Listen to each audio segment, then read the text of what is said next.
Welcome to episode 160 of the Loane Hockey Podcast. For today, we're going to be talking about some standouts in last night's matchup between Colorado and Nashville. And really good game overall.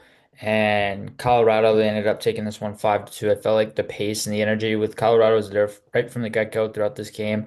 And they were able to take control all throughout. And there was a point in the game where Nashville, they were able to come close. It ended up being 3-2. And then Colorado pulled away. I believe it was with two empty netters. I know they got a 4-2 lead. They got that empty netter first, and then I didn't see the second one, but I believe it was an empty netter.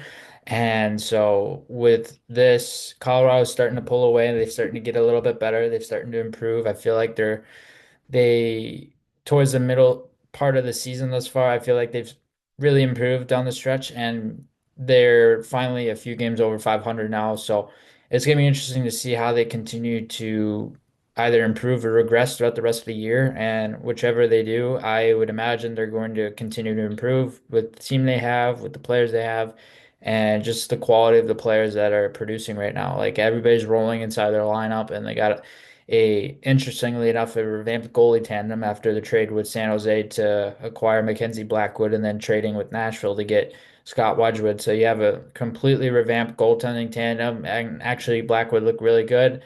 Speaking of which, we'll start with some standouts there on Colorado's side. And so with Nathan MacKinnon, of course, you notice the speed, the differential, the speed off the rush, and how he's able to control pace and energy, and using that with his footwork and how aggressive he is with his feet. He's one of the more aggressive skaters in the NHL and one of the more aggressive players when it comes to using linear crossovers. And I feel like with MacKinnon, in comparison to McDavid, there's a lot more power in terms of crossover usage within that aspect of his game.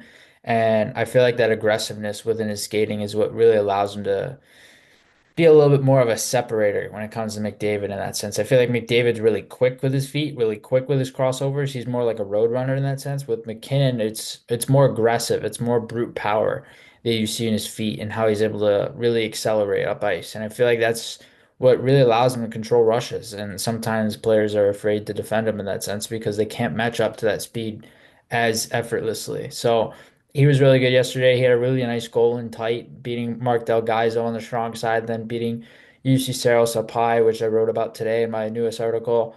And he was just really good all around, really steady presence offensively, and just very active around the net, of course, like he usually is. And he's now at 50 points on the season. So first player to 50 points, just very productive all around player. Mikko Rantanen looked really good controlling the walls. I liked his ability to control the perimeter of the ice, hold off contact, be able to turn off defenders' heels and be able to get into space. I felt like he did a good job of that throughout this game, and he's really noticeable at making plays. And he had a three assist game, so that's pretty self-explanatory there. But just was all around consistent, all around noticeable as well. Artturi Lehkonen, speaking of which, I noticed him more as a checker, as a forechecker, and also being able to track back and being in a more of a dual threat suitable position where he can be offensively very engaged, but also defensively in good position as well. I felt like that dual position, like sometimes players in the O zone, when they have to track back, if like there's a transition defense scenario and they have to track back, some players are not in defensive position right away.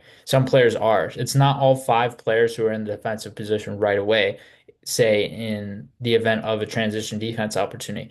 It's usually around two or three of those guys, and usually a handful more of are usually out of position. So with Lehkonen, I noticed him say in those transition defense scenarios where he had to track back, he would already be in the middle of the ice. So he didn't need to use extra work to try to get to the middle and then track back. He all he had to do was track back through the middle and use his speed. So I feel like for him, that positioning aspect, those instincts were really noticeable for him defensively and being able to get back when needed, but also get up ice when needed as well. And he's got a speed element to his game that really allows him to be able to control play. And he's a not a bottom nine.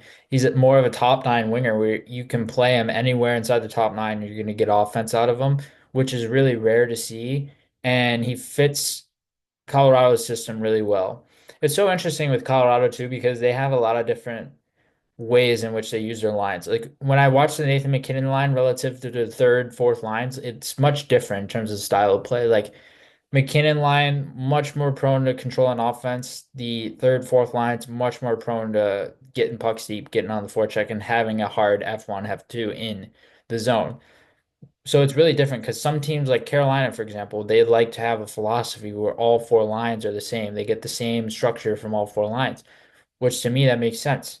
And they're able to maintain that discipline all throughout the game. And when you get a team like Colorado, luckily they're able to do really well with it, and they have done so over the course of the last few years. It's a rarity to see their top line play so different than their third and fourth lines. It's just interesting how that dynamic works. But luckily for them, it does. So as part of their philosophy, I feel like the Avs, they just have a lot of players up and down their lineup who are able to stand out as a result of that because they can play to their own identity, which also helps them a lot.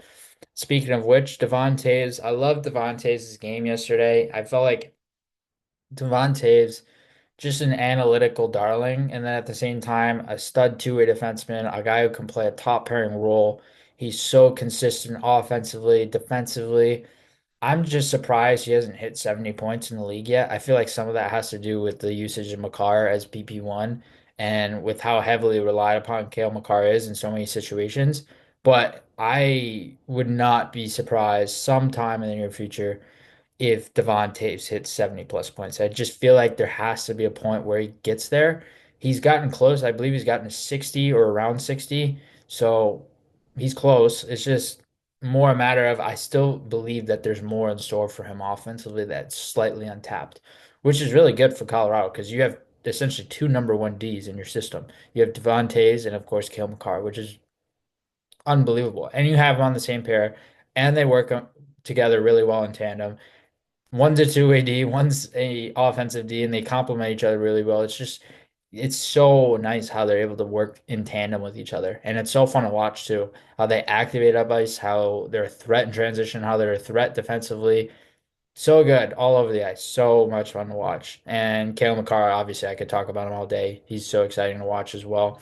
Ross Colton, I really liked his game, similar to Lehkonen in that sense, where he can play more of a top nine role, more of a center in that sense. But I feel like with Colton, you're getting a guy who can produce offensively as well, really noticeable offensively, really noticeable at grinding teams down and playing with a physical edge that's annoying to play against. And Colton's guy you want to have on your team on a regular basis because of that physical edge and that tenacity that he brings. So really fun to watch there. And some standouts on Nashville's side, Luke Evangelista. There are only a handful of Nashville guys I really notice. And usually when there's a game that's so lopsided in scoring, like this game was 5-2 Avs, I don't notice many players from the losing team, and I didn't notice many at all from Nashville. They've just had a horrendous season thus far. Unfortunately, I thought they were going to take a major step forward. Ironically enough, with all the free agent signings and all the media hype, they've taken a major, major step back, which is weird.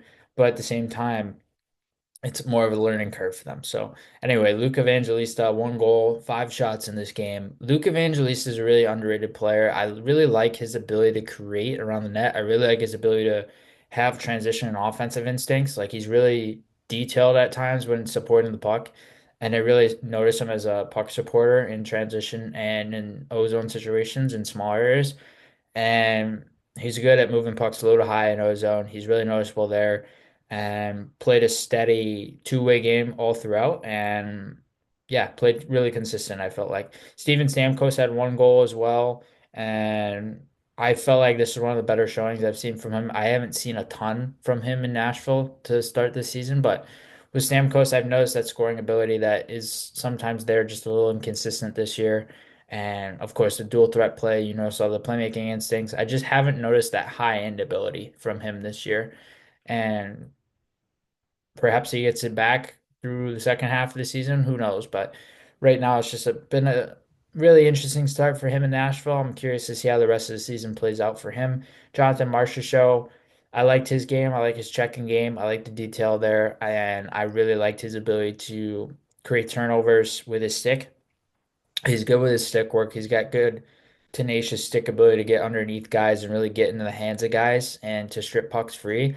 And he's really good at creating turnovers in that sense and being able to strip pucks quickly. So he's good at doing that in transition defense scenarios and was noticeable doing that throughout this game as well.